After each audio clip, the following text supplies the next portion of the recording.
Olá, alunos do sexto ano, aqui é a professora Daiele. Hoje eu vou estar trabalhando com vocês energia e matéria em um ecossistema.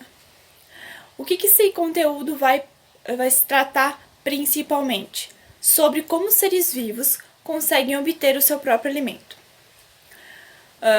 As plantas, elas conseguem obter o seu alimento produzindo elas mesmas. Elas não precisam de ninguém para isso.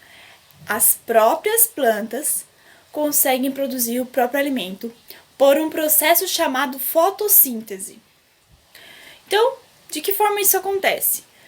Lá nas folhas, as plantas possuem uma estrutura chamada de clorofila, que é um pigmento que dá a cor verde a elas.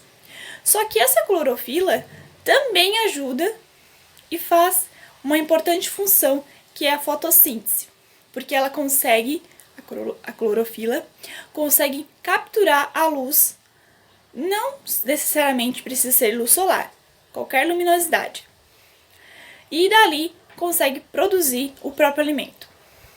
Então, o que a planta precisa para produzir o seu próprio alimento? De dois elementos básicos, o gás carbônico e a água. Essas duas substâncias juntos, mais a clorofila e mais a luz de qualquer ambiente, tem que ser claridade. Não importa, pode ser uma luz de uma lâmpada, pode ser a luz do sol. Ela vai produzir o seu próprio alimento, que é chamado de glicose, que é um açúcar. Além da glicose, ela vai também produzir uma substância chamada de gás oxigênio, que é a substância que nós utilizamos para nossa respiração. Então, eu vou repetir. As plantas, elas fazem um processo chamado de fotossíntese.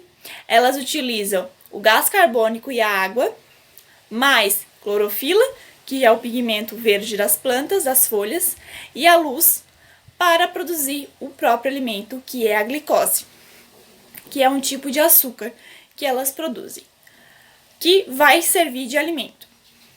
E o gás oxigênio que elas liberam na sua respiração e que serve para nós, seres vivos, animais, utilizar.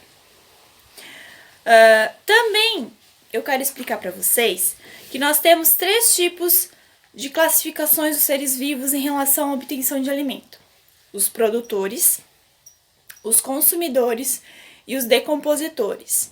O que seriam os produtores? É o que eu acabei de falar.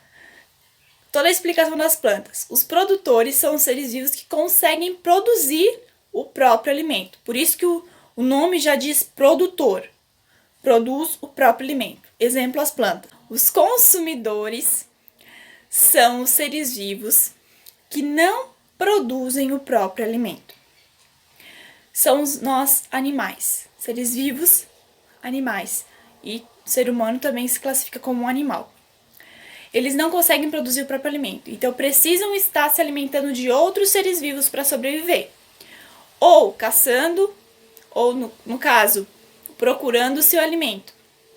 Até mesmo comendo os produtores, se alimentando de produtores, que é, no caso, alguns seres vivos que se alimentam das plantas.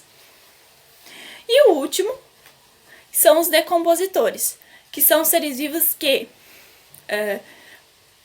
decompõem matéria orgânica. São as bactérias e fungos. Todos os seres vivos que acabam se tornando matéria orgânica, matéria morta, vai ser decomposto por fungos e bactérias. E isso é importante para ver uma reciclagem de matéria orgânica, para essa matéria orgânica não ficar ali acumulada e sim ter essa decomposição. Em relação aos seres vivos consumidores, nós temos uma classificação, que é o que eles, dependendo do que eles se alimentam, eles são chamados de um certo nome, que eu vou explicar agora para vocês. Então, os consumidores, eles vão se classificar em herbívoros, carnívoros, detritívoros, onívoros, hematófagos e insetívoros. Vou explicar cada um para vocês agora. Os herbívoros são os animais consumidores que só se alimentam, só comem planta. Quem só come planta? O boi, capivara, e o cavalo. Alguns exemplos, né? A zebra também. Os carnívoros são os animais que só se alimentam de carne. Quem se classifica nesse? O leão, a onça, a lontra, a jaguatirica, o tigre.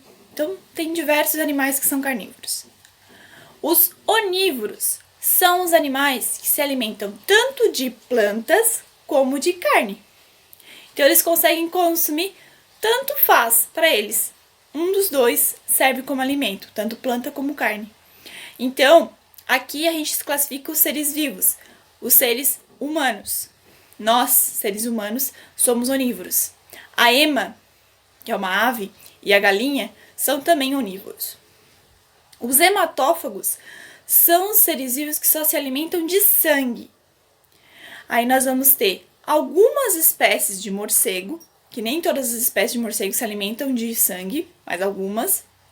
O carrapato, a pulga, alguns mosquitos, né, que são seres vivos que se alimentam de sangue. Nós também temos os insetívoros, que são seres vivos que se alimentam de inseto. Então, nós temos aqui o tamanduá. É um ser vivo que só se alimenta de inseto. O tamanduá gosta de comer formiga. Os detritívoros, que são seres vivos que se alimentam de detritos, ou seja, restos orgânicos. A minhoca é um ser detritívoro. Por hoje é isso. Se vocês tiverem alguma dúvida, é só me comunicarem, me avisarem. E espero que tenha ajudado esse vídeo. Bons estudos para vocês!